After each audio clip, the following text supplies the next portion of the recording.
de l'écrivain et la responsabilité éthique du diffuseur. Donc là, je suis là. J'espère pouvoir apporter à cette discussion l'éclairage de l'éditeur qui sélectionne, qui filtre et met en lumière les voix et les histoires qui méritent d'être contées dans le contexte spécifique du Sénégal et de l'Afrique de l'Ouest et de l'Afrique en général. Merci beaucoup. Merci, Monsieur Babacar, pour votre présentation. Et je pense que je vais laisser le témoin à la modératrice qui nous a déjà rejoint sur le panel. Donc, Madame Kaditia, vous êtes là. Donc, je m'éclipse très rapidement. J'ai pris un peu de votre lumière. Merci beaucoup, Monsieur Gervais. J'espère que tout le monde se porte bien. Toutes mes excuses, vraiment, des aléas de la technique, voilà. Je ne vais pas tirer. Merci de m'avoir attendu, on doit le dire. Et je m'excuse beaucoup pour ma voix qui est nouée en ce moment. J'espère que vous m'entendez. Oui, moi, je vous entends bien. Est-ce que vous m'entendez? Très bien, parce que je viens de sortir d'une grippe et d'une angine. Voilà. Donc, bonjour à tout le monde. Je vous espère bien portant. Je vous souhaite la bienvenue au SAPLO, le salon du promoteur littéraire online qui est sous le leadership de Madame Pauline Ongono, que je salue. Voilà, je suis Kadidia Nepié. Je viens du Burkina Faso et pour décortiquer ce thème média, vous m'excuserez s'il vous plaît. Voilà, j'ai avec moi 4 intervenants. Il s'agit de Babacar Ndiaye du Sénégal. Bonjour Babacar. Oui, bonjour Khadija. Ok. Gervais, bonjour, le modérateur par intérim. Bonjour Kadidia, s'il te plaît. Bonjour Super, Tabo, comment allez-vous? Je vais très bien, merci. Jean-Jacques Foucault, bonjour. Vous êtes avec nous? Jean-Jacques Foucault, bonjour. Il faut bien qu'on s'assure qu'il est avec nous. Est-ce que Monsieur Christian Abega est là?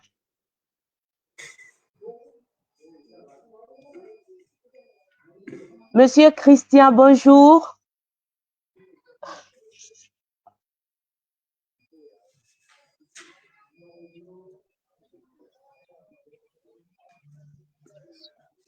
Monsieur Christian, bonjour. Comment vous allez?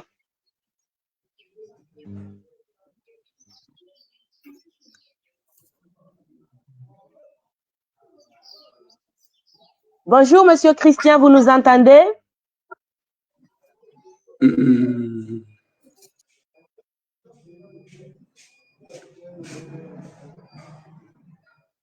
Monsieur Jean-Jacques Foucault, bonjour. Juste assurer que... Oui, tout va bien. Je crois que je suis écouté 5 sur 5, j'espère. Très bien. 5 sur 5, je vous reçois en attendant, Monsieur Christian Abega.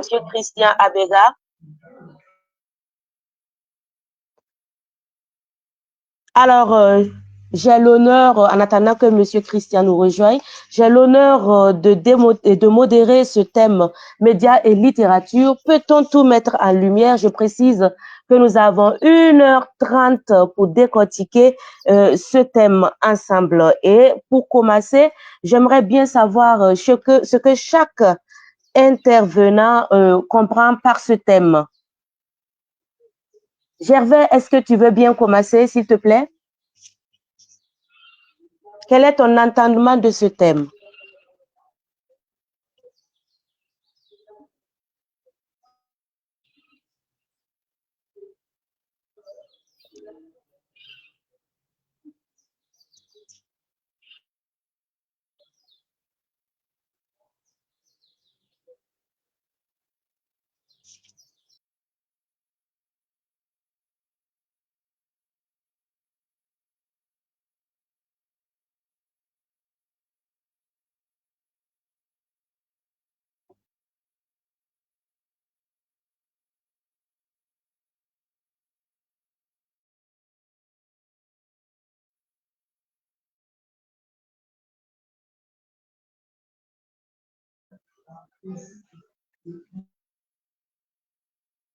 Monsieur Gervais, votre micro n'est pas activé.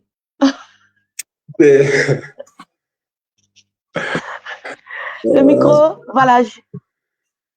Merci de toujours, voilà. Donc j'ai parlé dans le vide. Oui, vous pouvez recommencer et très sportivement, s'il vous plaît. D'accord, il n'y a pas de souci, je vais peut-être recommencer et faire. Elle est très rapide. Je disais en fait que lorsqu'on dit littérature et médias, peut-on tout mettre en œuvre, que le thème est très compréhensible, le thème est très facile, même un enfant de CI, de CP, quand il lit le thème, il le comprend à première vue. Donc, on n'a pas à trop se tracasser pour ça. Et la question que soulève cette thématique, c'est de savoir est-ce qu'il faudra mettre tout en lumière, mettre toutes les œuvres romanesques en lumière dans les médias, que ce soit des médias spécialisés ou bien des médias généraux qui traitent de l'actualité de façon générale. Est-ce qu'il faudra tout mettre en lumière, même si le chroniqueur littéraire, le critique littéraire et le lecteur, enfin, parce que il est lecteur après tout, lit une œuvre ou fait la critique d'une œuvre et se rend compte qu'elle ne mérite pas, elle n'est pas digne d'intérêt pour lui, est-ce qu'il faudra quand même mettre cela en lumière dans les médias? Est-ce qu'il faudra recommander cette œuvre ou plutôt faire une analyse très critique dans les médias? Quelle posture adopter? Comment s'y prendre? Donc, je pense que c'est à cela que le thème nous invite. C'est ma compréhension du thème littérature et médias. Peut-on tout mettre en œuvre? Donc, merci. Alors, si je vais reformuler, Monsieur Gervais, vous comprenez ce thème par le fait qu'il arrive que le chroniqueur littéraire, le promoteur littéraire, se trouve face à une situation de sujet sensible et qu'il ne se permette pas de diffuser le livre en question et qu'il doit faire du recul par rapport au fait de se renseigner. Faut-il mettre en lumière, oui ou non? Est-ce que je reformule mieux? Oui, vous avez très bien reformulé. C'est vrai qu'il y a peut-être un point que je n'avais pas évoqué moi-même. Parce que quand on dit littérature, il y a non seulement le livre, mais il y a aussi les acteurs, il y a des événements et autres. Il y a des événements littéraires. Nous vous reviendrons. Alors, Monsieur Jean-Jacques Foucault, qu'est-ce que vous en pensez? Est-ce que vous partagez l'avis de Monsieur Gervais? En réalité, merci déjà de me passer la parole. Je me permets de féliciter l'ensemble du comité d'organisation du SAPLO pour cette initiative assez brillante qui permet aux acteurs qui s'occupent véritablement de la promotion du livre de donner son avis ou leur avis, puisqu'il s'agit des différents acteurs. Ici, c'est vrai que je suis d'accord avec ce qui a été dit comme propos, mais moi, je vais davantage m'aventurer sur la qualité des livres. C'est-à-dire que certes, on est quelquefois confronté à des choix, parce qu'il y a des livres qui portent des thématiques, qui portent des sujets qu'on peut juger sensibles. Mais il y a également la qualité des ouvrages. Est-ce que tout ce qui est écrit mérite d'être notamment mis en lumière ou en vitrine? Et je pense que ça complète l'idée selon laquelle la chaîne du livre ne s'arrête pas qu'au niveau de la diffusion. Je veux dire, de la production du livre à proprement parler. Il y a également le secteur de la diffusion qu'il faut prendre en compte. Tous les livres sont écrits, mais tous les livres ne sont pas bons à diffuser. Tous les livres ne sont pas de qualité, ne sont des livres à proposer au grand public. D'abord parce que aujourd'hui, surtout dans notre environnement africain, malheureusement, le premier tamis ou le premier tri qu'on doit effectuer au niveau des maisons de production est désormais effectué. Je ne vais pas tirer sur les maisons d'édition à la légère, mais je vais dire qu'au niveau des maisons d'édition, il y a un travail qui reste à faire en ce qui concerne l'amélioration de la qualité de nos ouvrages. Quand ça arrive, peut-être sur les tables des différents promoteurs, des diffuseurs, il faut que le livre soit d'abord, on va dire, jugé par les maisons d'édition, tamisé par les maisons d'édition, traité, nettoyé, pour que le produit final qui arrive vers nous, les journalistes, les promoteurs de plateformes numériques que ce soit des livres de qualité pour qu'ils soient proposés au grand public. Malheureusement, il arrive que des livres en phase finale se retrouvent avec des coquilles, des livres qui ont encore besoin d'être soignés sur le plan esthétique. Mais ça arrive quand même dehors et ça sort simplement dans la mesure où chacun veut véritablement vendre son livre. Parce que quoi qu'on dise, le livre reste aussi un produit commercial. Donc, beaucoup de personnes veulent davantage vendre le livre et se soucient peut-être quelquefois du contenu ni même de la profondeur du livre en question. Donc, ça, c'est ma première prise de parole. Certainement, j'aurais à développer si la parole m'était donnée à vous. Merci beaucoup, Monsieur Foucault. Alors, avec vous, on l'aura compris, il y a le fait que le livre, en suivant toute la chaîne de production, que ce soit du côté de l'inspiration de l'auteur lui-même, du côté de la maison d'édition qui doit disposer d'un comité de lecture afin de bien tamiser l'écrit avant d'aller à la phase d'imprimerie, très souvent, il y a que ces étapes sont biaisées. Et une fois que le livre arrive dans les mains, vous m'entendez, dans les mains du promoteur littéraire, lui, il se retrouve à faire un travail même d'édition. C'est bien ça? Voilà. C'est bien ça. Est-ce que merci beaucoup, Monsieur Foucault. Est-ce que le promoteur doit jouer le rôle de censure d'un livre qui ne respecte pas et qui n'a pas de toute la qualité requise? Là, je m'adresse à Monsieur Babacar Ndiaye du Sénégal. Monsieur Babacar, vous êtes là? Oui, je suis là. Bon, en fait, Monsieur Babacar. Oui, vous m'entendez? Allô? Vous me recevez? Alors, nous l'avons perdu. Monsieur Babacar, vous êtes avec nous? Oui, je suis là. Vous m'entendez? Oui, merci. Dites-nous, s'il vous plaît, est-ce que le promoteur de livres, le promoteur littéraire, doit-il jouer un rôle de censure des livres qui ne respectent pas un certain nombre de normes, une certaine qualité requise pour les lecteurs? Question d'éthique ou pas? Oui, bien sûr.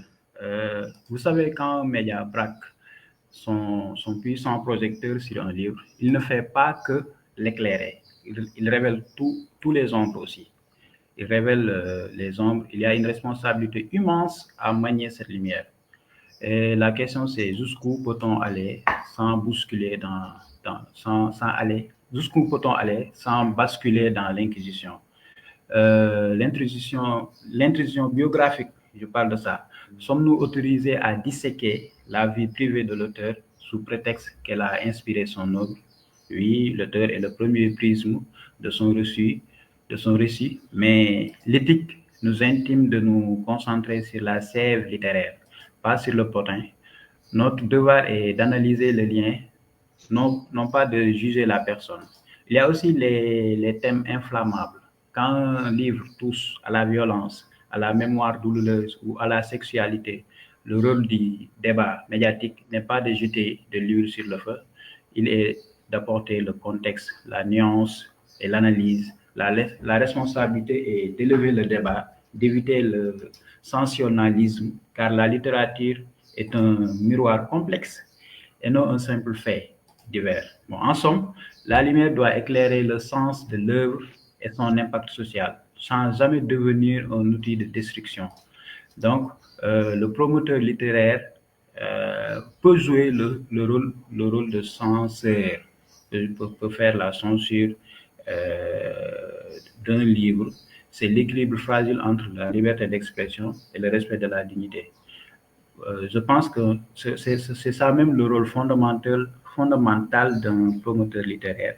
Il y a l'éthique derrière qui permet au promoteur de ne pas être un miroir déformateur, mais c'est lui qui décide de ce qui est visible. Notre deuxième point interroge le paysage lui-même. Pourquoi certaines étoiles brillent de mille feux tandis que d'autres restent désespérément invisibles? qui tient le filtre, qui tamise la lumière, nous devons reconnaître que le projecteur n'est pas neutre, il est tenu par deux forces, le marché et les géants. Le premier filtre est économique. Dans une industrie où la rentabilité est reine, on a tendance à rééclairer les auteurs qui ont déjà fait leurs preuves, les valeurs sûres. Les genres jugés moins prestigieux, l'imaginaire, la jeunesse, etc., sont souvent cantonnés au recoin, malgré leur richesse. Ce filtre crée des angles morts structurels, où les auteurs des petites maisons d'édition ou ceux qui écrivent hors des sentiers battus peinent à être découverts, même s'ils détiennent le futur et la littérature. Bon, en somme, le filtre médiatique est un miroir déformant qui nous montre ce qui est rentable ou rassurant. Le défi est de créer nos propres lentilles pour révéler les talents qui s'échappent, qui ne s'échappent pas de nos normes sociétales, qui respectent nos codes sociétales. Et pour cela, il faut des promoteurs littéraires qui sont vraiment avertis, qui jouent le rôle de censure. Merci beaucoup. Merci beaucoup, Monsieur Ndiaye. On aurait retenu, mais j'aimerais plutôt qu'on revienne sur les sujets sensibles qui peuvent servir d'objet de censure de certains livres de la part du promoteur littéraire. Est-ce que ici on n'appelle pas à l'ouverture culturelle du promoteur? Imaginez ce promoteur qui reçoit un livre et qui estime que les sujets qui sont abordés sont sensibles, sans pour autant s'ouvrir à la culture du pays de l'auteur du livre en question. Monsieur Foucault, est-ce que vous aimeriez vous prononcer sur ce point? Les sujets sensibles, je pense que la sensibilité, elle s'apprécie relativement. Et c'est en ce point que, le promoteur littéraire peut être arbitraire à un certain moment.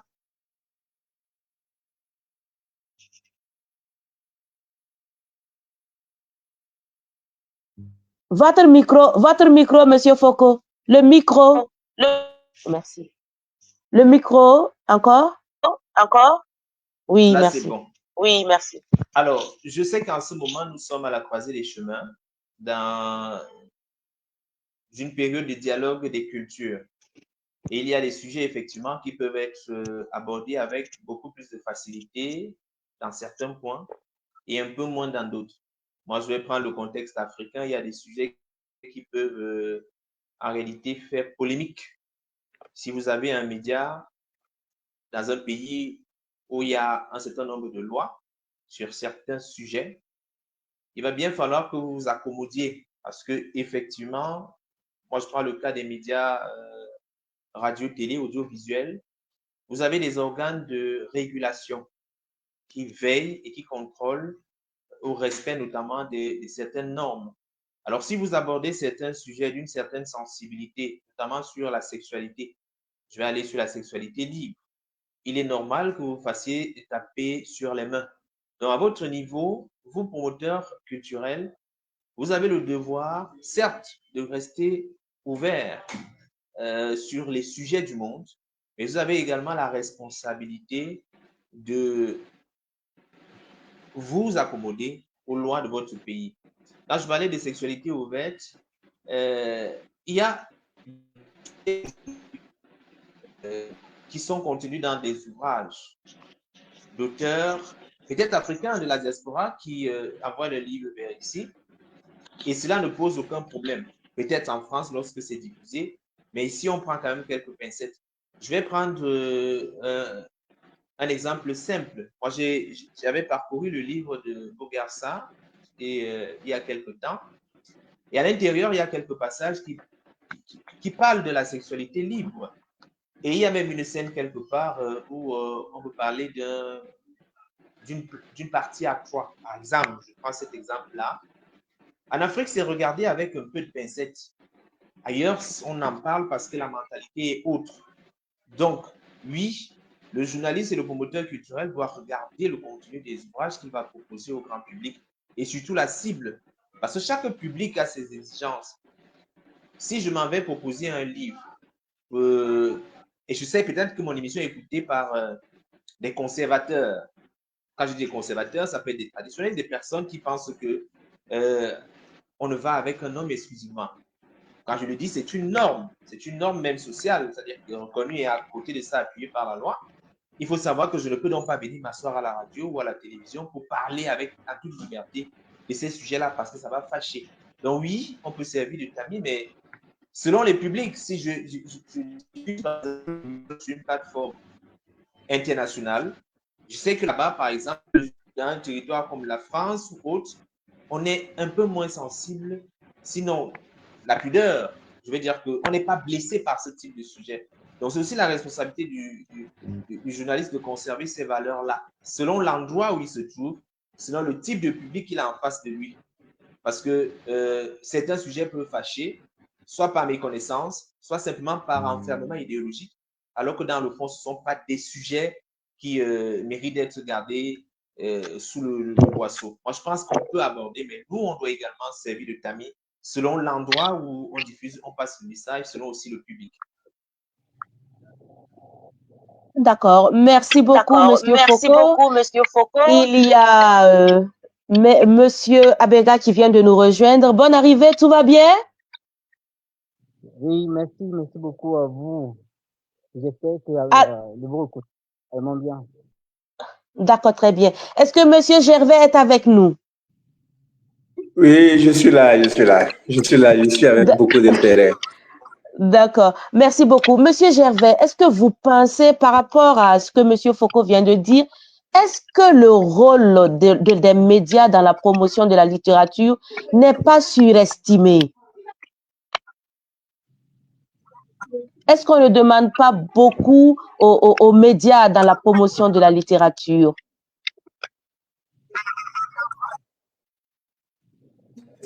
Je ne pense pas qu'on puisse dire que le rôle des médias est surestimé. Hein. Je ne pense pas déjà, pour répondre directement à cette question.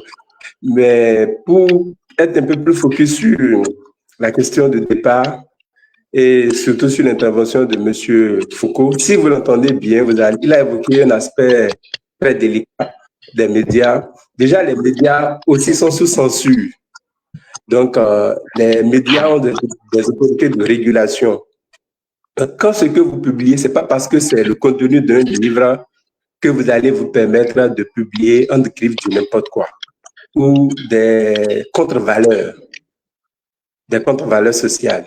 Donc, autrement dit, il faut faire très attention à ce que nous mettons en ligne, que ce soit le contenu des livres, que cela ait trait à l'actualité ou aux événements et autres. Donc, il faut faire la veille comme média d'abord, on va dire, pour être en phase avec les normes de ton pays d'abord, mais également pour ton audience. Parce que le pays a des règles. Il y a une autorité de régulation qui surveille les médias. Donc, ce que tu, en tant que journaliste, chroniqueur, promoteur littéraire, ce que tu dois publier doit répondre d'abord, d'être conforme aux exigences de cette autorité-là d'abord. Donc, les médias également sont sous censure. Je ne sais pas si c'est peut-être directement le mot qu'il faudra utiliser, mais ils sont régulés. Et ensuite, il y a l'audience. Même si explicitement l'autorité de régulation n'empêche pas que tu diffuses un certain nombre d'informations, toi-même, en tant que chroniqueur littéraire, en tant que journaliste, tu connais plus ou moins ton audience et ton public. Et tu sais quels sont les thèmes qu'il faudra évoquer, quels sont les thèmes qu'il ne faudra pas évoquer. Parce que après tout, le média, c'est l'audience. Le média, c'est l'audience après tout. Quand tu fâches l'audience avec tes contenus, avec ce que tu publies, donc sois sûr que même si ça respecte les tests et les lois de ton pays, sois sûr que tu ne seras pas suivi, tu n'auras pas de crédit, tu n'auras pas l'intérêt qu'il faut.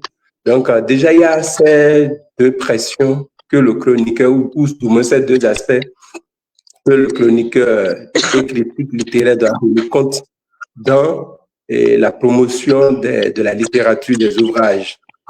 Donc, et en dehors de ça, il y a ce que je vais appeler, ce qu'on appelle la conviction personnelle. si moi-même, en tant que chroniqueur littéraire, je lis l'ouvrage que ça ne répond pas à mes aspirations, même si les lois me permettent de publier, même si mon audience va peut-être apprécier, je suis libre de ne pas traiter. Je suis par exemple musulman et tu publies un livre qui parle mal du prophète Mahomet, je peux me réserver de ne pas faire une analyse, une critique sur l'ouvrage. Donc, ça, c'est mon droit. J'ai pleinement ce droit-là. Donc, personne ne m'en voudra pour ça. Donc, d'abord, c'est repris sur ces trois aspects. Je pense que les médias, bon, j'avais déjà répondu à la question, les médias ne peuvent pas surestimer. C'est juste qu'ils sont entre plusieurs enclumes à la fois. Il faudra respecter les exigences de la législation. Il faudra.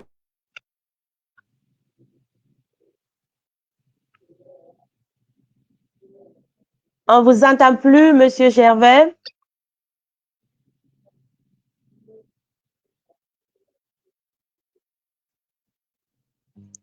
Monsieur Gervais est là? Monsieur Babacar? Oui, je suis là. D'accord.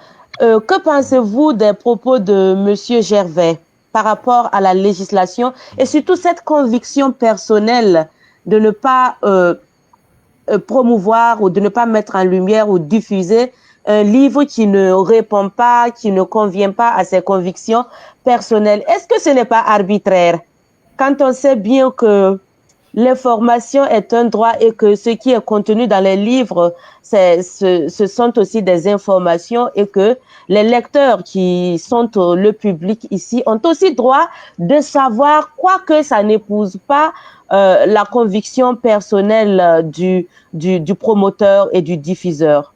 Du promoteur. Bon, moi, je n'y vois pas d'arbitrage, hein. Ce n'est pas arbitraire. En fait, le promoteur littéraire doit humblement reconnaître que l'œuvre est première et souveraine. Nous, les promoteurs, sommes parfois perçus comme des alchimistes qui transformeraient n'importe quel manuscrit en or, mais c'est faux. La vérité est que un livre, la vérité est qu'un mauvais livre, même avec la meilleure promotion du monde, finira par s'éteindre. Le succès durable d'un livre repose toujours sur sa force, sur la force de la plume, l'originalité de son regard et la résonance de son message.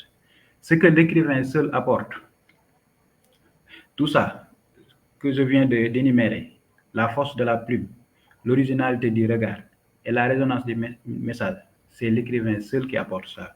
Le promoteur ne fait que révéler cette force-là.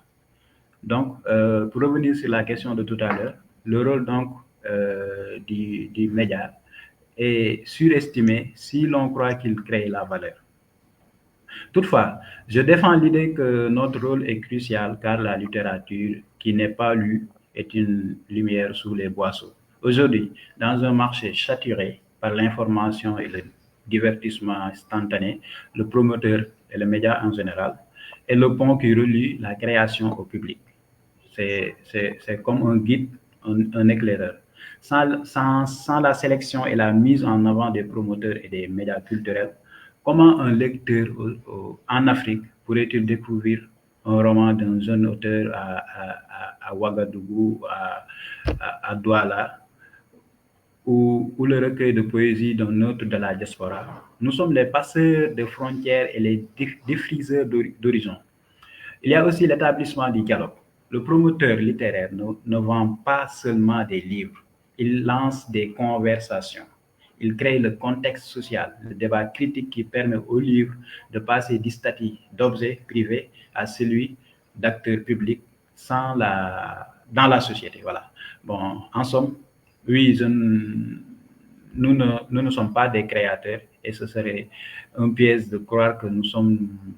Nous sommes vraiment des créateurs.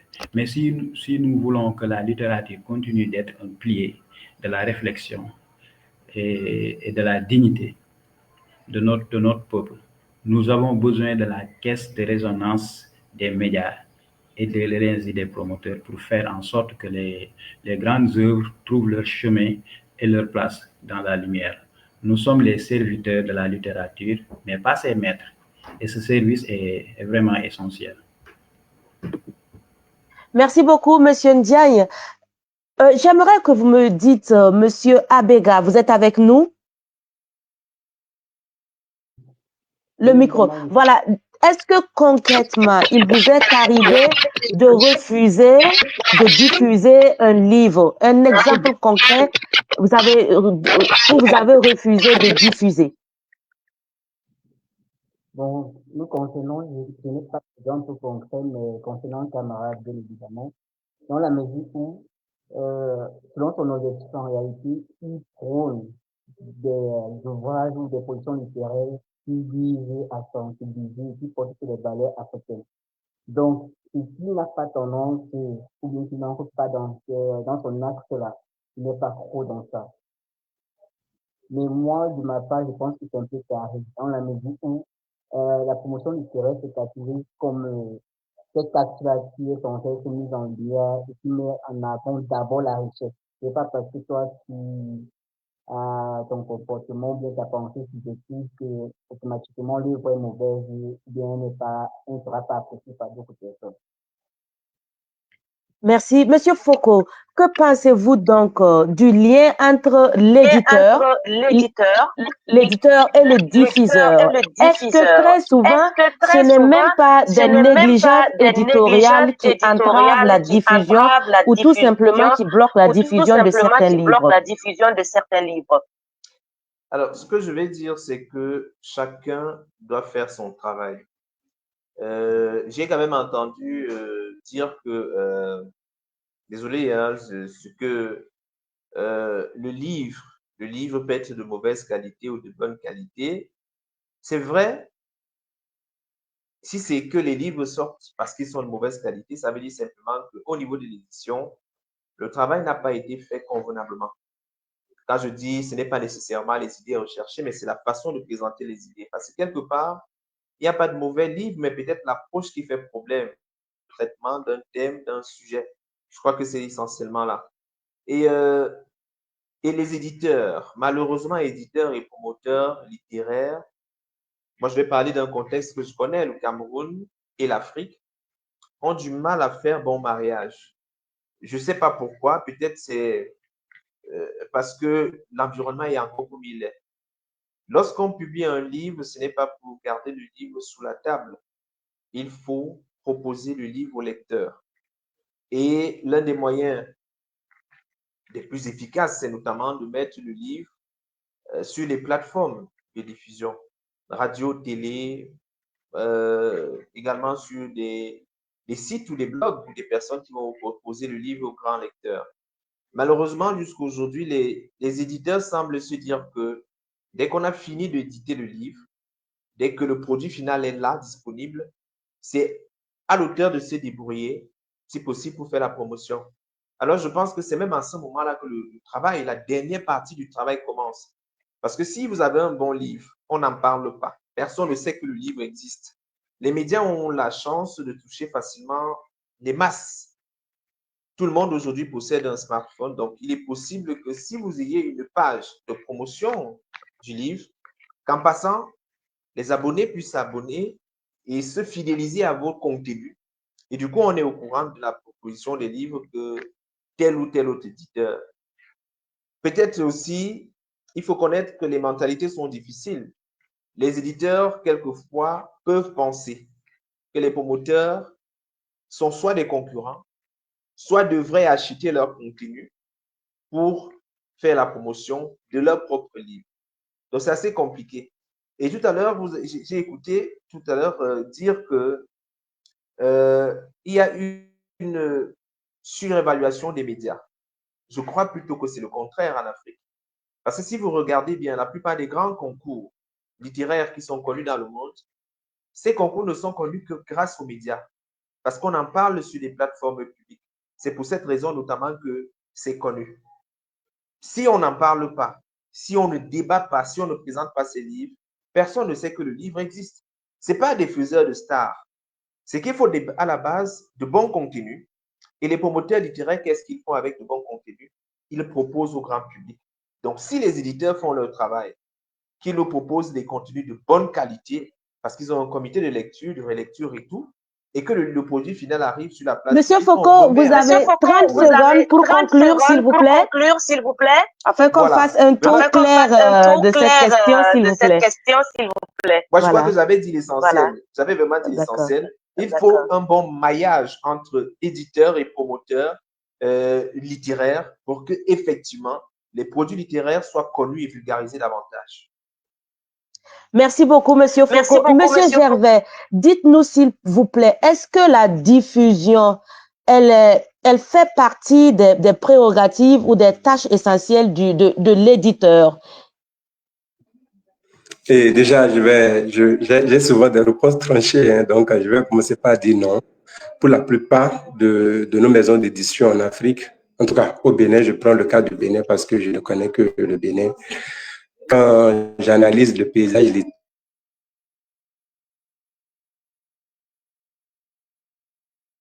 Monsieur Gervais? oui, vous continuez de me recevoir, j'espère. Oui, je vous reçois. Donc, je dis que quand j'analyse le paysage littéraire du Bénin, et je pense que c'est peut-être le cas pour la plupart des autres pays d'Afrique, les maisons d'édition n'ont même pas, ils ont difficilement un service ils ont des attachés de presse. Et on va se passer de la terminologie attachée de presse et dire cellule de communication. Ils n'ont même pas un service de communication à l'interne même.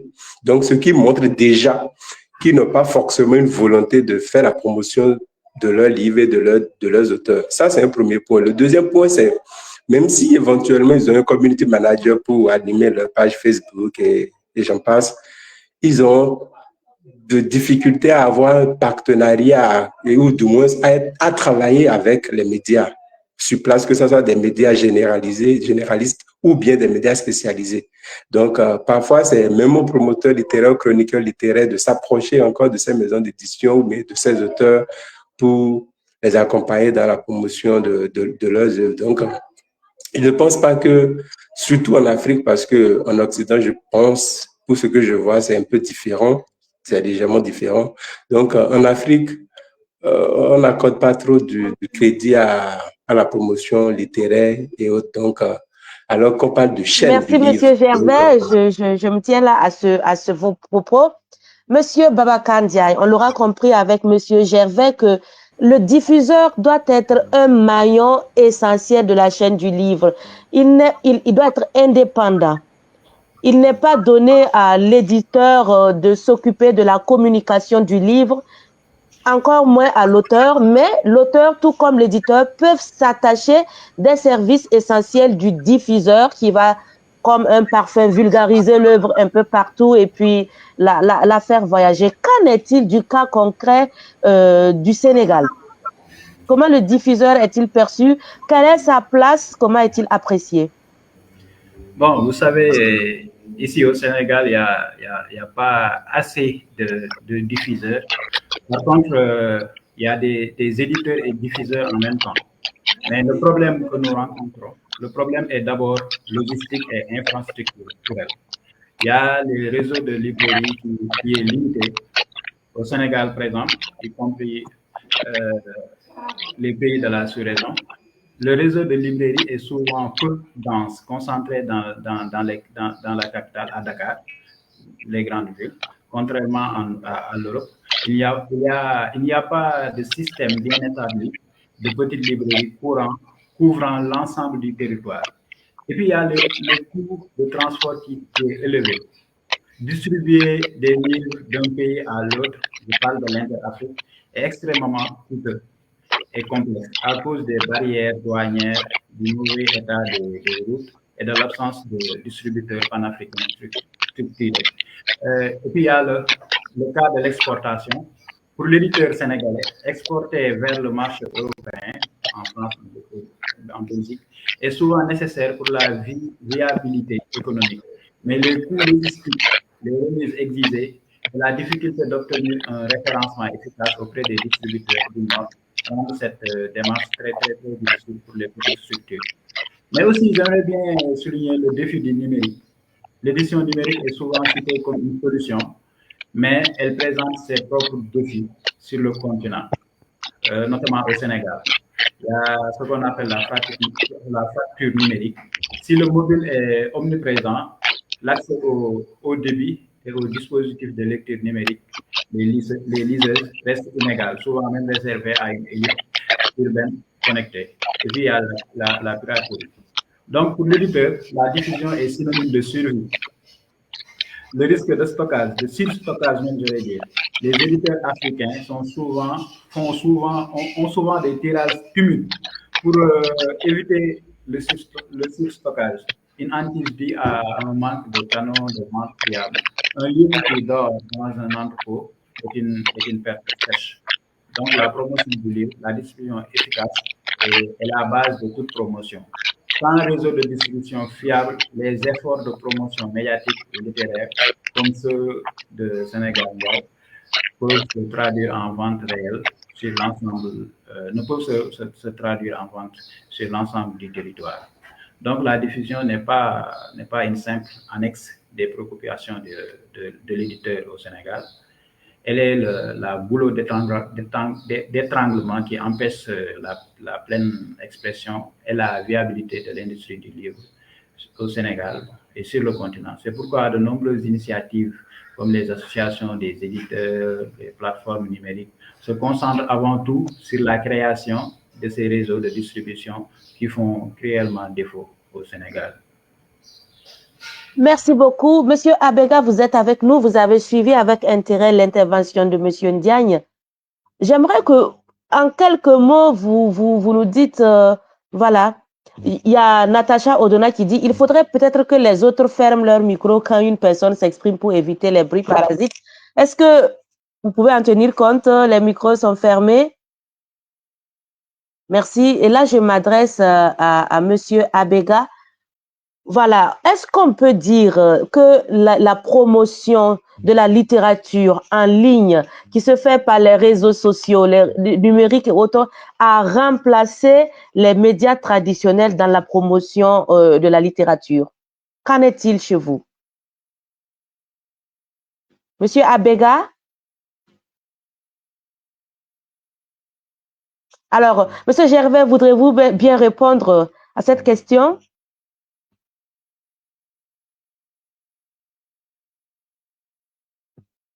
Monsieur Gervais, activez le micro. Activez votre micro, voilà. Oui, c'est fait. Et bon, okay. Déjà, je ne pense pas que les médias en ligne ne peuvent pas remplacer les médias traditionnels.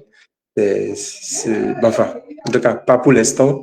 Ce n'est pas encore le cas parce que les médias traditionnels sont d'une extrême importance dans la promotion du livre. Je parle de la télévision, de la radio, qui continue de faire véritablement la promotion du livre parce que il y a quand même une audience ou bien un audimat, les gens disent, qui est très écoutée. Quand je prends une ville comme Cotonou où je vis, la radio est bien écoutée.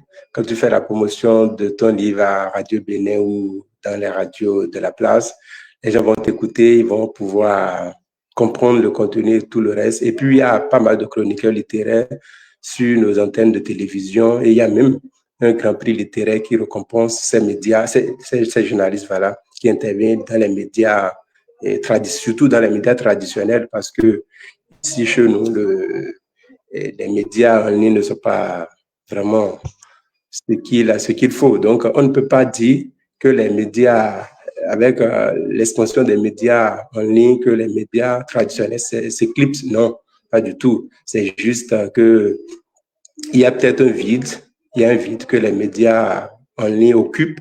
La spontanéité surtout, il est très difficile pour une télévision ou une radio de produire très rapidement de l'information sur un livre comme peut le faire un média et avec une certaine régularité. Ce n'est pas facile compte tenu des exigences qu'il y a à la radio et à la télévision.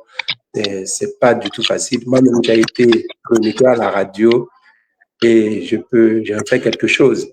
Donc, c'est juste un accompagnement, c'est juste que ça se complète. Donc, vous prêchez pour votre paroisse.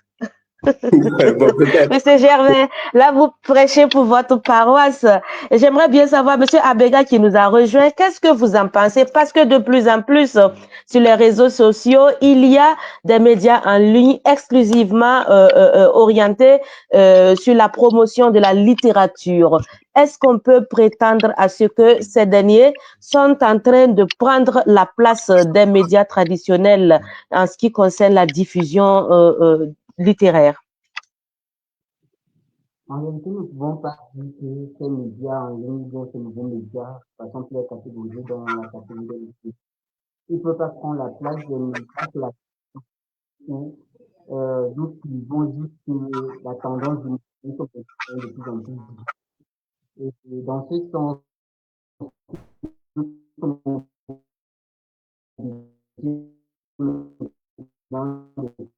avec ces nouveaux outils. Mais la télé, comme la radio, ont toujours leur place ou d'une certaine manière. Tous les partis et artistes qui portent ici la culture n'ont pas toujours eu une très bonne place. Ils ne sont pas assez pas souvent aperçus. Donc, je peux simplement dire que ces médias-là sont juste là de manière complémentaire, mais ne peuvent pas tenir son fil sur ce que la télé ou bien ce que c'est la radio. Surtout que ces anciens médias-là également ont décidé de faire maintenant d'adopter cette tendance-là avec des lives, des accès à des sites web et des réseaux sociaux, les pages Facebook et différents courants. Donc, je pense que c'est une question de résilience. D'accord. Je n'arrive pas à accéder. Merci beaucoup, Monsieur Abega. Je n'arrive pas à accéder au chat. Est-ce que Monsieur Déby est avec nous? J'aimerais prendre les questions du public. Si vous y arrivez, nous allons y répondre parce que moi, je n'arrive pas à accéder au chat. Mais je me dis bien qu'il y a des questions qui y sont.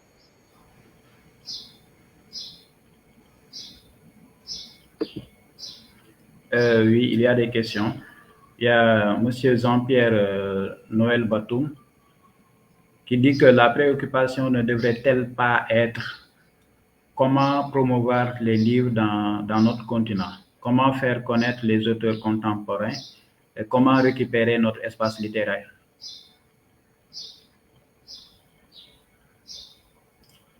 Alors, je pense que la modératrice est partie. Donc, je vais essayer de répondre très rapidement à M. Jean-Pierre Noël Batoum. Vous venez de revenir. Allez-y, M. Ndiaye, allez-y. Ah, d'accord. Voilà, je disais que la promotion littéraire en Afrique doit dépasser le modèle occidental et se concentrer sur l'accessibilité et la proximité. Ne pas se limiter aux librairies traditionnelles. Utiliser les marchés, les kiosques, les écoles, les universités et même les pharmacies comme point de vente alternatifs. Le livre comme bien de première nécessité. Voilà. Et développer l'édition numérique en Afrique et les plateformes de lecture mobile via les SMS et les applications, les EPA. Le coût et la logistique du livre physique sont des barrières majeures. Le numérique est une clé d'accès. Voilà. Et la création d'événements aussi hors mur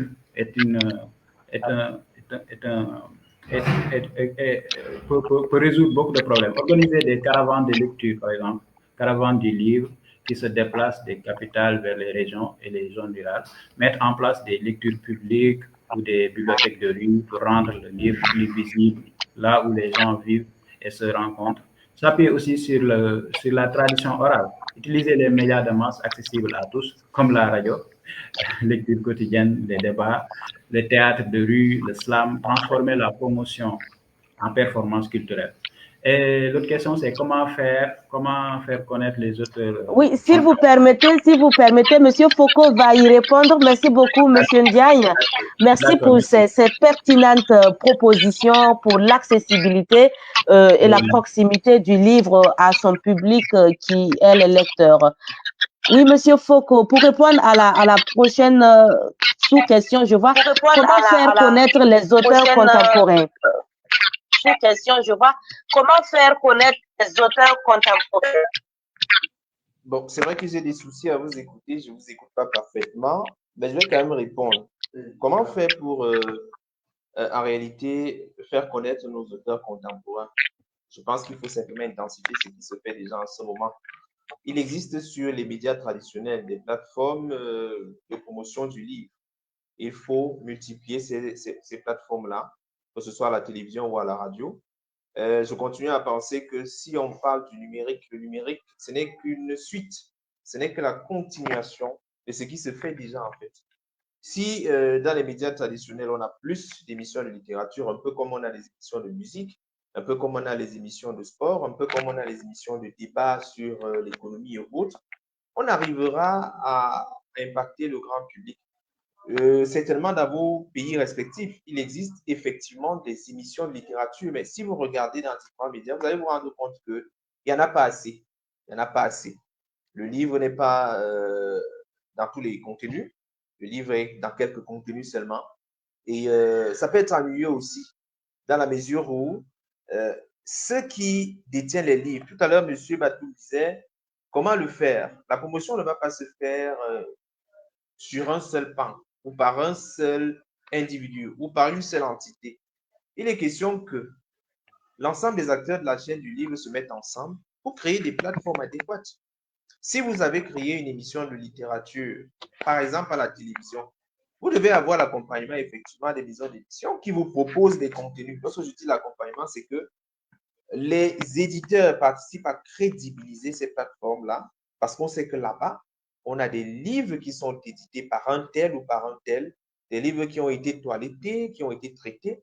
Et donc, forcément, ces plateformes-là gagnent en considération. Et donc, tout le monde viendra regarder lorsqu'il veut chercher à lire un livre.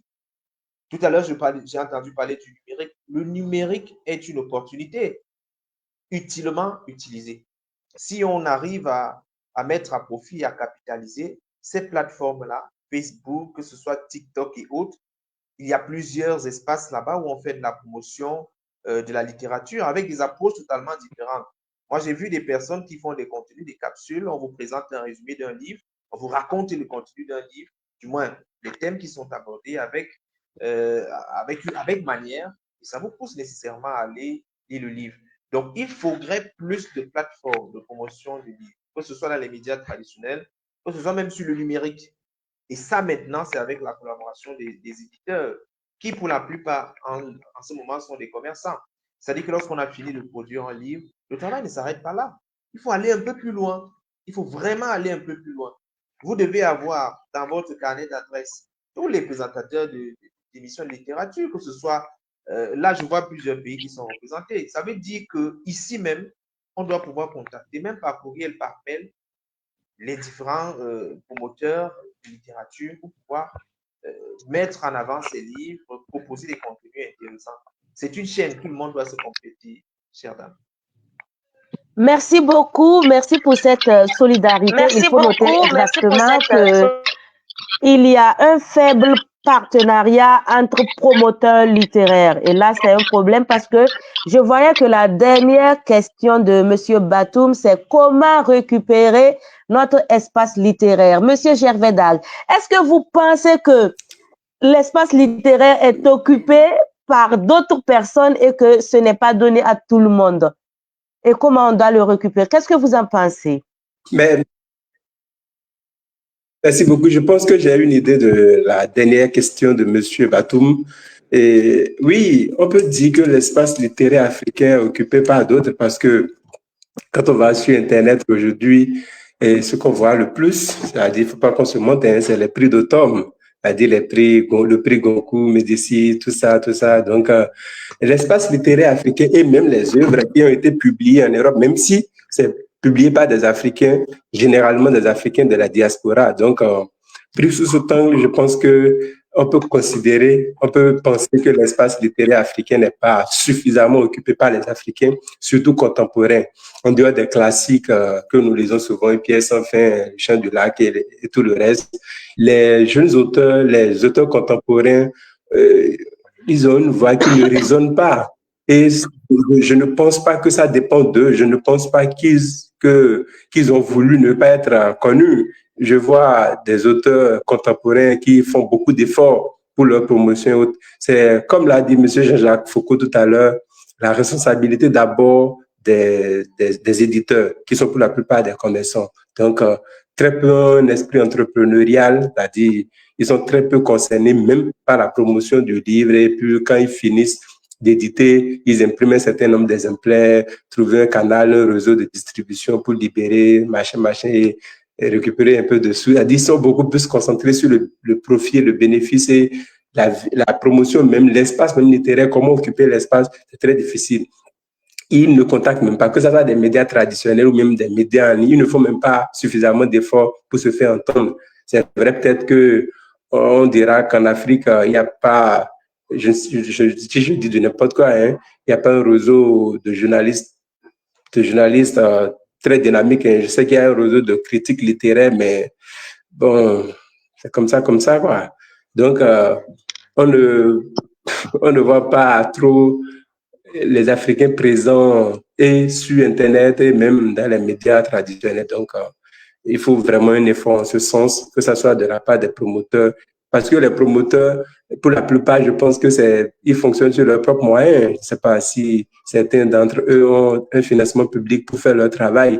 Donc, ils fonctionnent sur leurs propres moyens. Donc, ils utilisent ce qu'ils ont pour faire. Ils évoluent avec les moyens de port. Donc, il faudrait vraiment une coopération. Merci, Monsieur Gervais. Merci.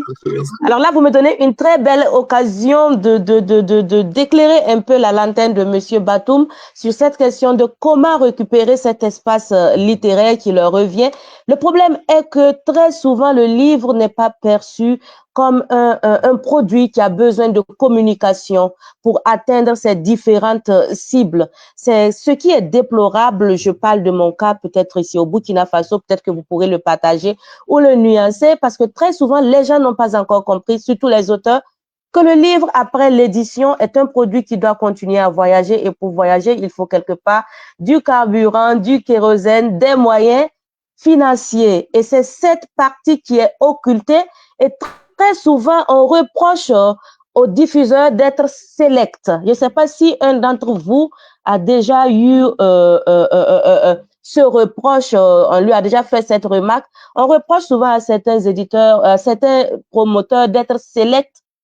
Ah, tu ne promeux pas mes œuvres. Par contre, on voit que très souvent, ce sont ces images de tel auteur qui reviennent. Je vais partager le cas avec vous. Qu'est-ce que vous en pensez? Il faut quand même injecter des moyens de communication pour pouvoir récupérer cet espace littéraire. Monsieur Abega, voulez-vous vous y prononcer?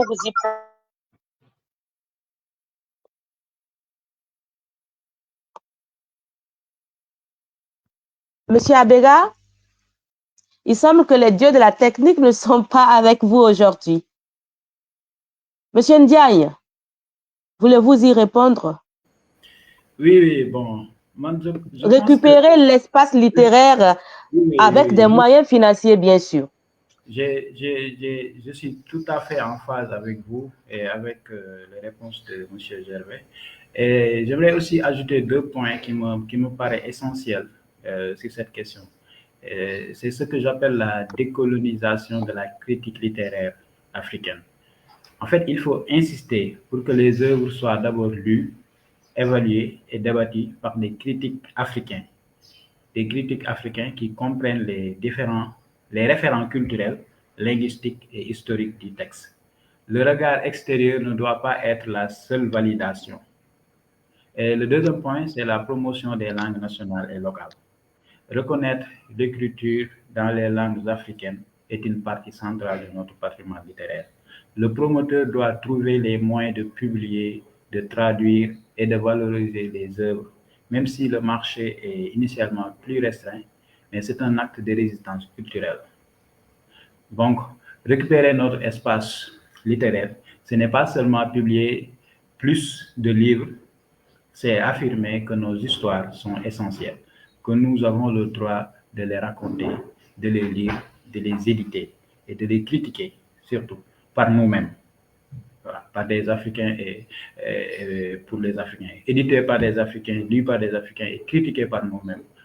Voilà, c'est ça la vraie, pour moi, c'est ça la vraie lumière. C'est ce que j'appelle récupération de notre, ce que j'entends par récupération de notre espace culturel. Merci beaucoup, Monsieur Ndiagne. Monsieur Foko, pour votre cas, est-ce qu'on peut dire que les œuvres africaines sont concurrencées par les œuvres qui sont importées? Ça, c'est vrai. Ça, c'est une évidence parce qu'il y a déjà des complexes. Il y a beaucoup de livres qui, parce que simplement ces livres sont édités à l'extérieur ou produits par des auteurs extérieurs à l'Afrique, sont considérés nécessairement comme des chefs-d'œuvre. Et pourtant, au Cameroun, en Afrique, au Burkina Faso, il y a nécessairement des auteurs dits d'intérêt qui abordent des thématiques pertinentes qui nous concernent au premier chef. Je suis d'accord avec M. Ndiaye lorsqu'il disait notamment que il est important aujourd'hui que les Africains pensent à critiquer d'abord leurs propres livres et n'attendent pas nécessairement la critique venue de l'extérieur. Nos réalités, c'est nos réalités. Nos thèmes abordés et réfléchis ou alors étudiés par nous-mêmes, c'est une approche différente. D'autres nous regardent de haut, peut-être parce qu'ils ne mesurent pas certaines subtilités. Donc, aujourd'hui, il est nécessaire, oui, que l'Afrique pense d'abord à se créer des plateformes fortes. Et là, j'ai bien apprécié tout à l'heure M. Gervais qui disait que il faut que les Africains d'abord pensent à créer, à se créer, à se bâtir véritablement une forme de communauté. Quand ce sont les médias, il faut effectivement qu'il y ait des plateformes qui permettent à ces hommes de médias de partager leur expérience, de partager ces sujets, ces livres qui sont intéressants. Ça va permettre que lorsque les livres sont diffusés, on ne parle pas de subjectivité. Encore que c'est un peu comme les maisons d'édition. Il peut y avoir de la subjectivité dans la mesure où chaque maison d'édition choisit ses thèmes, choisit sa ligne de conduite et donc nécessairement, il faut s'attendre à ce qu'il y ait un peu de subjectivité. Tout à l'heure, vous avez parlé d'infuser un peu de sous pour la publicité. Je vais tout de suite vous dire que lorsqu'on sort une chanson pour aller un peu sur le terrain musical, on envisage que pendant un mois, il y a ce qu'on appelle la promotion musicale. Et nécessairement, il faut des moyens pour faire décoller tout cela. C'est vrai que le livre, c'est un autre outil, mais c'est un outil également commercial. C'est-à-dire que si vous allez voir ces médias, qui pour la plupart sont des médias privés, qui fonctionnent avec un capital privé, il faut bien que vous accompagniez soit par un partenariat que vous aurez signé avec le média, qui vous permet effectivement d'avoir des ouvertures ici et là. Ça, c'est une évidence. Il faut mettre des moyens pour mettre sur pied de la publicité. Vous regardez souvent quand vous allez en ville, vous voyez des panneaux sur des panneaux publicitaires. La publicité autour notamment de l'eau minérale ou autre chose. Pourquoi c'est pas intéressant de voir un auteur aussi affiché en grand format un Carrefour de Dakar, par exemple? Pourquoi c'est pas intéressant? Est-ce qu'on va dire que les auteurs ont besoin de sobriété pour être lus? Non. Il faut mettre en avant les livres, il faut mettre suffisamment de publicité pour faire bouger les choses. Et aussi bien comme on se partage une chanson, on devrait pouvoir se partager un livre. Surtout s'il est intéressant, surtout s'il contient nos valeurs, surtout s'il permet une certaine éducation des tout petits. Donc, tout est à voir à notre niveau. L'Afrique doit s'approprier sa façon de faire ou alors de cheminer au niveau de la littérature. Donc, véritablement, aujourd'hui, puisque rien n'est fait, tout est possible.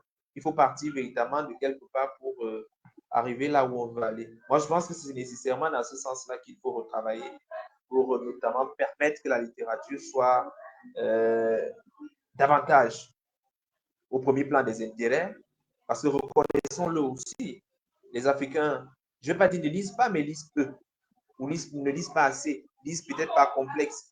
Un livre qui est écrit par Nicolas Sarkozy paraît être plus intéressant qu'un livre qui est écrit par un auteur camerounais ou un auteur, alors que si on regarde dans le fond, si on va sur les thèmes, on va se rendre compte qu'il y a de la profondeur dans ce qui est écrit. Et curieusement, c'est une remarque d'ailleurs, vous pouvez tomber sur des livres même au Burkina Faso, vous allez voir des auteurs qui ont écrit avec une telle profondeur sur des réalités de là-bas, mais curieusement, on attend qu'ils aient un prix Goncourt pour les célébrer, pour les mettre devant la scène, et pourtant, nous-mêmes à notre niveau, on pourrait le faire sans avoir besoin de ces plateformes-là. Donc, les livres sont bons ici, peut-être non pas la même publicité, non pas véritablement les mêmes, on va dire, la faveur notamment de la communication comme sur d'autres plateformes en réalité.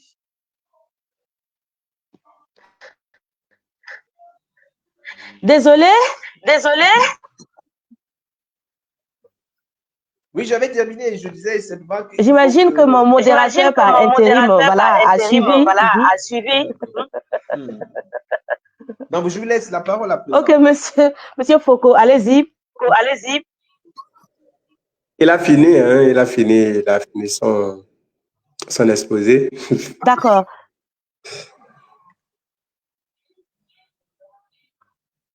C'est bon, nous avons l'intervention de monsieur Batoum qui est fidèle. Nous devrions apprendre à nous lire, que les écrivains africains lisent les Africains, que les universitaires étudient les auteurs africains, que tout ceci qui stimule l'engagement a plus de qualité. Aucun produit n'est amélioré s'il n'est pas consommé. Gervais Dag, qu'en pensez-vous?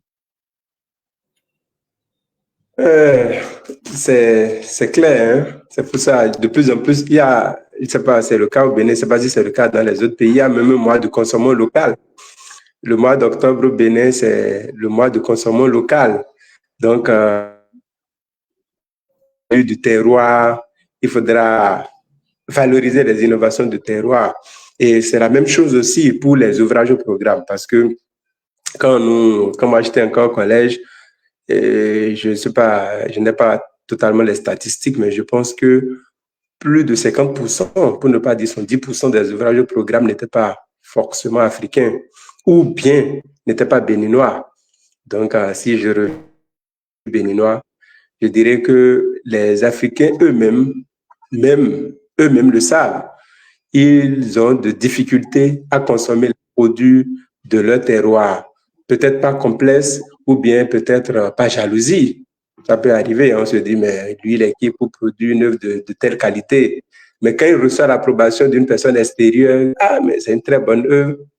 Comme le disait tout à l'heure M. Foucault, il reçoit un prix Goncourt, on se dit, mais voilà, ça c'est une bonne œuvre, alors que l'œuvre était là depuis des années, on n'a jamais cherché à lire. Donc, il y a aussi les politiques publiques qui doivent faire un travail sérieux dans la consommation locale de la littérature. Au Bénin, je pense qu'un travail a été fait en ce sens et j'ai beaucoup apprécié. Il y a aujourd'hui plus de 90% des ouvrages au programme qui sont d'auteurs béninois, qui sont au moins d'auteurs africains.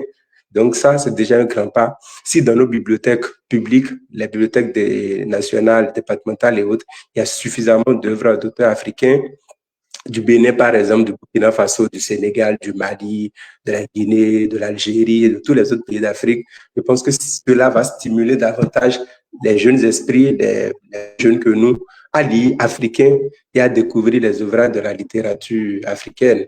Donc, avant même d'aller à l'université. Merci beaucoup, monsieur Gervais. Merci, c'est très pertinent. Alors, pour rebondir, monsieur Abega, que pensez-vous de la place des œuvres africaines, du moins dans les programmes scolaires? Qu'en est-il du cas chez vous? En réalité, au Cameroun, c'est un peu comme ce que monsieur Gervais disait. Au fur et à mesure, nous nous rendons compte que ces œuvres camerounaises, ou bien certaines œuvres africaines même commencent à entrer dans le programme.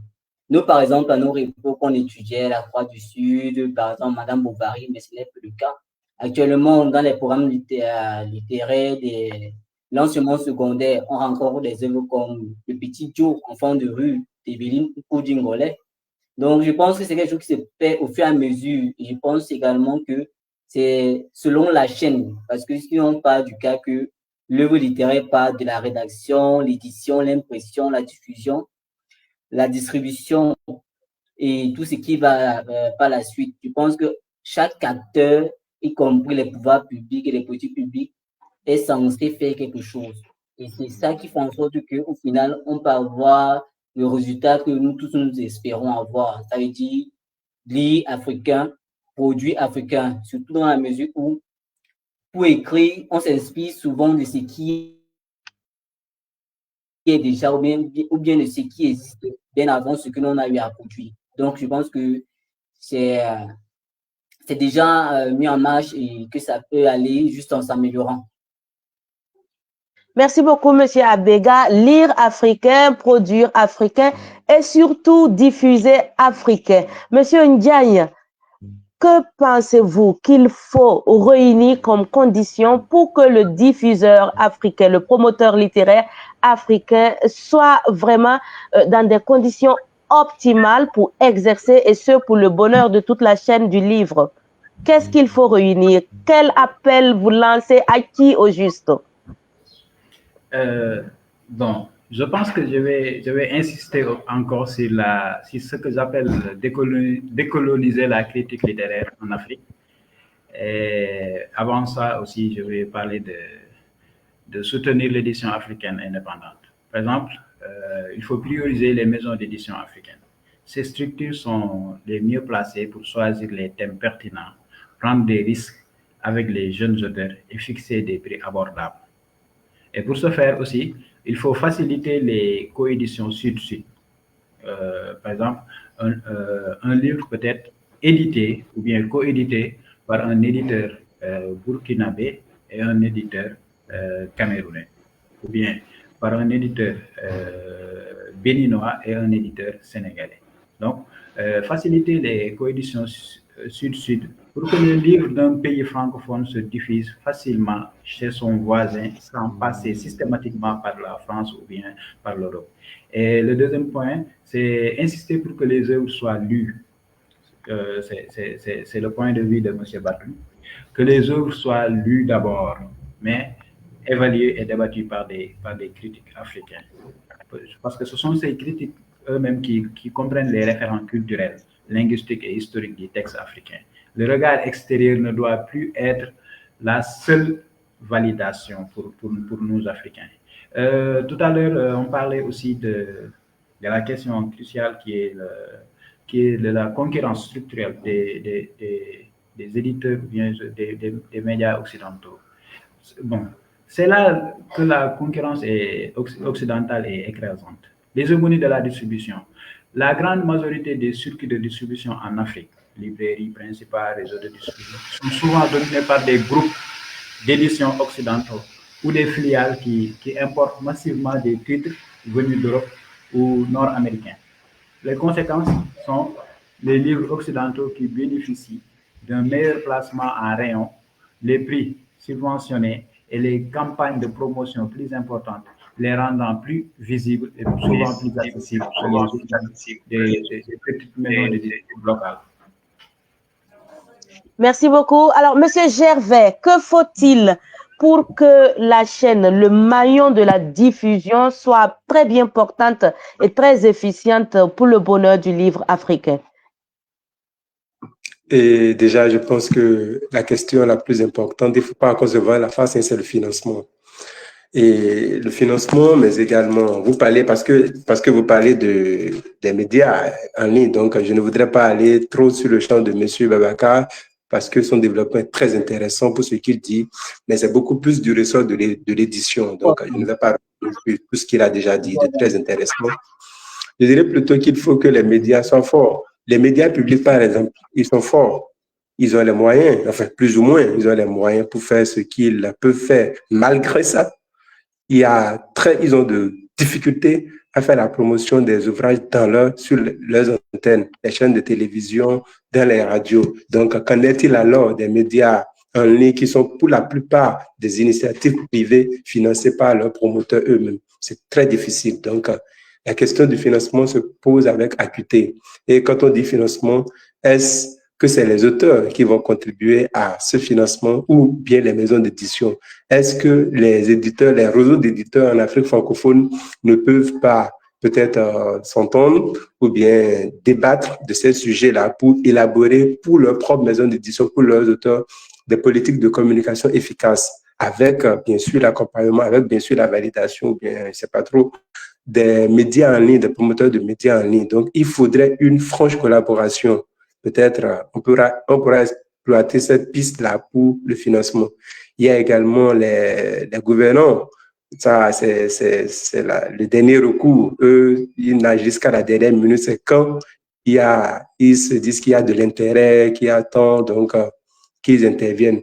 Il y a pas mal de pistes qu'on peut ensemble. Aujourd'hui, tout ne me vient pas encore en tête, mais il y a quand même pas mal de pistes qu'on peut ensemble exploiter pour que la question du financement des médias soit une réalité, pour que ces derniers puissent véritablement faire la promotion des auteurs. Parce que ça, c'est eux qui, aujourd'hui, de plus en plus, créent l'espace littéraire. Bon, je ne vais pas dire créer, qui permettent à ce que l'espace littéraire soit occupé par les ouvrages africains. Donc, s'ils sont faibles, alors ils ne pourront pas bien faire le travail qu'il faut. Donc, il faudrait qu'ils aient l'énergie, la force qu'il faut afin qu'ils puissent faire tout le travail. Je suis avec beaucoup d'intérêt le magazine de M. Babacar.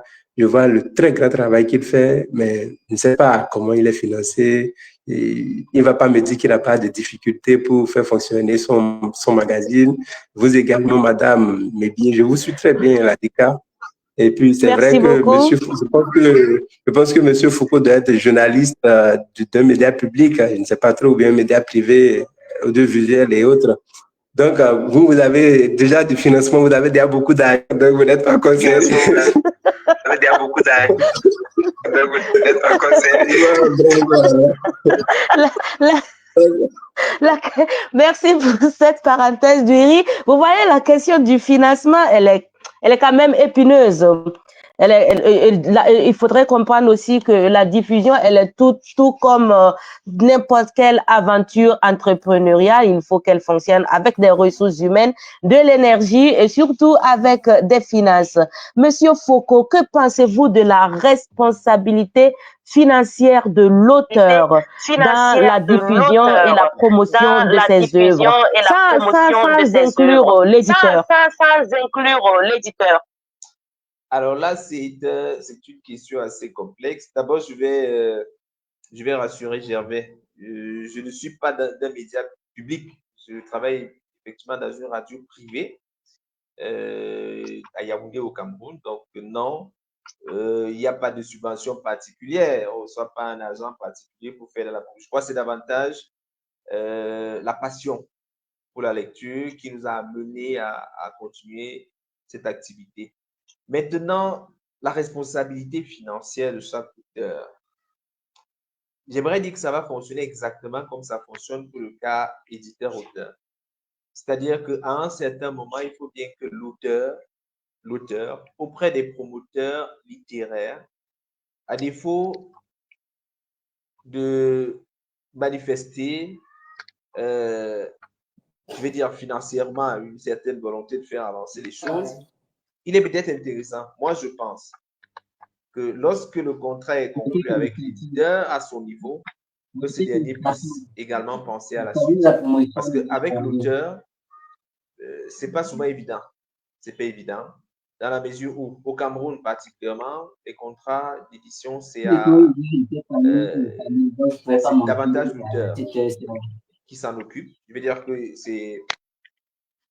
c'est pas vraiment la maison d'édition prend peut-être une part, mais c'est davantage du financement de l'auteur. Pour le cas du Cameroun, je ne sais pas comment ça se passe ailleurs. Maintenant, si vous avez la chance d'avoir un éditeur hôte, c'est autre chose. Peut-être que maintenant, l'auteur doit également se préparer. Vous avez votre ouvrage, vous devez faire la promotion autour de votre ouvrage. Donc, préparez-vous aussi. Vous n'avez pas besoin d'avoir des millions pour le faire. Vous pouvez rencontrer les promoteurs littéraires. Je crois que la concertation en face peut faire en sorte que, même de façon, je vais dire bénévole, on décide de s'engager pour la promotion de votre livre. Donc, rien ne prouve que c'est une histoire d'argent qui va lier le promoteur littéraire et vous. Peut-être que votre livre est intéressant, il l'aura lu et puis il va décider tout de suite de s'engager avec vous dans votre projet. Moi, je pense que c'est davantage sur ce prisme-là qu'on doit voir les choses. Merci beaucoup, Monsieur Foucault. Je rappelle que le temps qui nous est imparti tire inexorablement à sa fin. Maximum 5 minutes pour clore ce rendez-vous. Et je vais m'adresser à Monsieur Abega. 1 minute. 1 minute pour nous dire, est-ce que vous confirmez le fait que le promoteur littéraire ne peut pas tout mettre en lumière? Il est tenu par des contraintes de sujets sensibles, d'éthique, de déontologie. Et qu'est-ce que vous proposez? Parce que vous devez être compris par les auteurs qui souvent vous regardent en chien de faïence en disant, mais tu ne promets pas mon œuvre. Qu'est-ce qu'il y a? Y a-t-il des soucis personnels entre nous ou bien juste pour des questions d'éthique? Une phrase, 1 minute pour convaincre. Ok, d'accord. Premièrement, je pense que le promoteur littéraire doit prendre en compte déjà le cadre normatif, donc ce qu'il est censé faire et les limites à ne pas franchir. Surtout que en Afrique, nous sommes très sensibles sur tout ce qui concerne l'identité et nos valeurs. Donc, je pense que sur cet acte également, le promoteur doit faire attention aux œuvres qu'il est susceptible, par exemple, de promouvoir ou de ne pas promouvoir. Dans le cas où ça n'entre pas dans cette, dans cette ligne directrice, là, je pense qu'il peut automatiquement refuser de faire la promotion d'une œuvre qui ne répond pas à tous ces carnavals-là. C'est ce que je peux dire en tout ce qui concerne. Merci beaucoup, Monsieur Abega. Votre dernier mot, voilà, d'accord. Monsieur Ndiaye, je vous reviens sur la question, histoire de tout recadrer par rapport à la diffusion, les limites, les contraintes du promoteur littéraire. Oui, moi je pense que le promoteur est un multiplicateur de voix. Si le message est intrinsèquement toxique pour la communauté, le promoteur a le devoir éthique de refuser de lui donner un écho médiatique. C'est une censure pour la responsabilité, assumant le fait que certaines choses ne doivent pas être amplifiées, même si elles ont été écrites. D'accord, très bien. Assumons le fait que certaines choses ne doivent pas être amplifiées. Gervais. Même si... Gervais, vous êtes avec nous?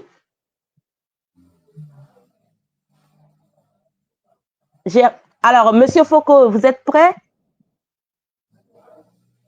Une minute pour conclure sur le fait que tous les sujets ne doivent pas être ou ne peuvent même pas être mis en lumière et que le promoteur littéraire est quand même limité dans son élan face à certaines contraintes.